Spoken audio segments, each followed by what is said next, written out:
Andre Dawson was an outfielder who played in Major League Baseball for 21 seasons from 1976 to 1996, most notably playing for the Montreal Expos and Chicago Cubs.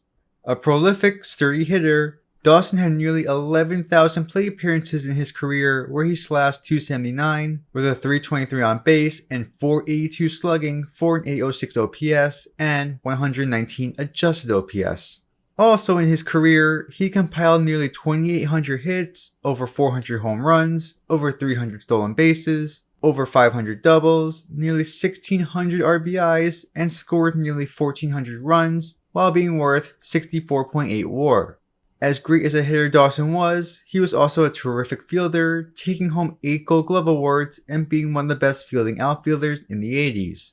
His resume also includes a Rookie of the Year award and an MVP award. For his accomplishments, Dawson was elected into the Hall of Fame, forever enshrined among the greatest ball players of all time. However, despite the wonderful career and long list of accomplishments, Dawson was involved in an unusual contractual situation right at the peak of his career. It's perhaps the most bizarre contract in MLB history. The contract in question was for the 1987 season, but first we need to see how Dawson's career progressed entering that year. Dawson had been one of the best players in Major League Baseball entering 1987. His first full season in baseball was 1977, and after 10 seasons in the big leagues playing for the Montreal Expos, he was a premier player. From 1977 to 1986, Dawson had over 6,000 plate appearances, in which he slashed .281 with a .326 on base and .479 slugging for an .805 OPS and 123 adjusted OPS. He averaged over 20 home runs and over 20 stolen bases per year during that stretch, while also earning 48.6 WAR. He won the Rookie of the Year, won 4 Silver Slugger awards, won 6 Gold Glove awards, was a 3-time All-Star, and received MVP votes in 5 seasons. That includes 2 seasons where he finished second. Among all players in Major League Baseball during those years, Dawson ranked 8th in WAR, 14th in home runs, and 12th in stolen bases. In terms of OPS and adjusted OPS, he ranked within the top 40 in those stats among 181 hitters with at least 3,000 plate appearances during that time frame. Among all outfielders during that time, he ranked 3rd for most DWAR. Certainly one of the top-of-the-line ball players with a long list of achievements and accolades through the 1986 season. Why am I only going up until 1986? Following that season is when Dawson became a free agent. After 11 seasons as an Expo, Dawson went out of Montreal and desired to sign somewhere else. In recent seasons, Dawson had experienced knee injuries, forcing him to move from center field to right field. He blamed the artificial turf at Olympic Stadium, the Expos' home field, for his knee issues and sought to sign somewhere with natural grass. Notably, he advocated for the Cubs to sign him as he loved the Cubs stadium, Wrigley Field. Seeing how Dawson desperately wanted out of Montreal and that he was one of the best players in baseball, certainly he had no issue finding multiple suitors to sign him. What team wouldn't want Dawson on the roster, right? Well, in actuality, Dawson received a total of 0 offers. Seriously. Not one team offered him a contract, excluding Montreal, who offered him an insulting 2-year, $2 million contract. Dawson naturally refused to sign that contract. You might be asking, why did Dawson receive no offers? Was it due to an injury or poor performance? Dawson might have had knee issues, but he stayed relatively healthy and scarcely missed time. This is evident by the fact that he had 10 straight qualified seasons and was just one of 11 players to have at least 6,000 plate appearances from 1977 to 1986. It wasn't for poor performance either.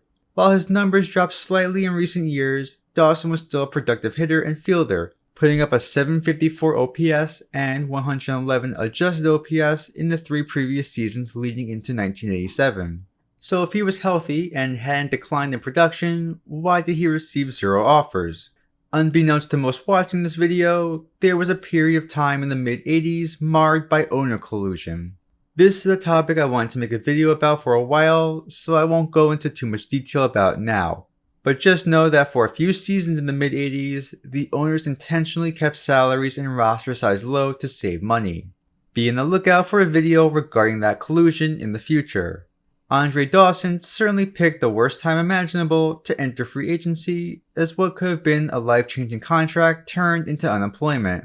As the offseason came and went and spring training was starting for the 1987 season, Dawson was still without a team, with the Expos' offer several months earlier being the only one he received. Still refusing to sign with Montreal and not giving up the dream to sign elsewhere, Dawson and his agent Dick Moss devised a plan to get him signed with the team, specifically the Cubs. On March 2nd, 1987, Andre Dawson and his agent showed up to the Cubs spring training facility and presented the management with a signed blank contract. He was willing to play for the Cubs for any amount of money they wished to pay him. Despite being told not to show up to the spring training facility by the Cubs, Moss and Dawson did anyway and even fielded questions from the media while standing on the outside of the property line. When first being presented this, Cubs general manager Dallas Green was infuriated and called the stunt a dog and pony show. However, Green and the Cubs eventually eased up and decided to sign Dawson after all, signing him to a 1-year, $500,000 deal. It was the second lowest amount of money an everyday player was making that season on the Cubs. In an act of diligence and determination, Andre Dawson had the most unorthodox free agent signing in MLB history. He and Dick Moss forced the Cubs to sign him, and despite the embarrassing low amount, had succeeded, playing for the team he wished for all offseason. As Dallas Green stated after the signing, Andre and Dick were willing to sacrifice salary and principal in 1987 to play in Wrigley Field for the Cubs. Given the ever-changing landscape of free agency in Major League Baseball in today's time, we'll probably never see anything like this again. One of the top players in baseball during his prime, having to force a team to sign him for basically nothing. Free agency has always been a hot issue in baseball and will be one in the future as well, but Dawson's blank contract situation is both unique and bizarre. The big question remains, did the stunt work out? Well, in 1987, Andre Dawson won the MVP award. He slashed .287 with a .328 on base and .568 slugging for an .896 OPS and 130 adjusted OPS. He led the National League in home runs, RBIs, and total bases.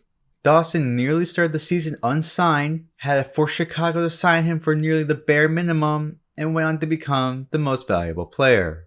Following that season, Dawson would go on to sign a 3-year, $6 million deal and spend a total of 6 seasons as a Cub, guiding them to the National League Championship Series in 1989 and forever being one of the best players in Chicago Cubs history. His blank contract and amazing season had paid off, and he eventually got the big free agent deal he deserved. While everything worked out in the end, Andre Dawson's blank contract signing will go down as the most bizarre contract in MLB history, the time an MVP played for practically nothing.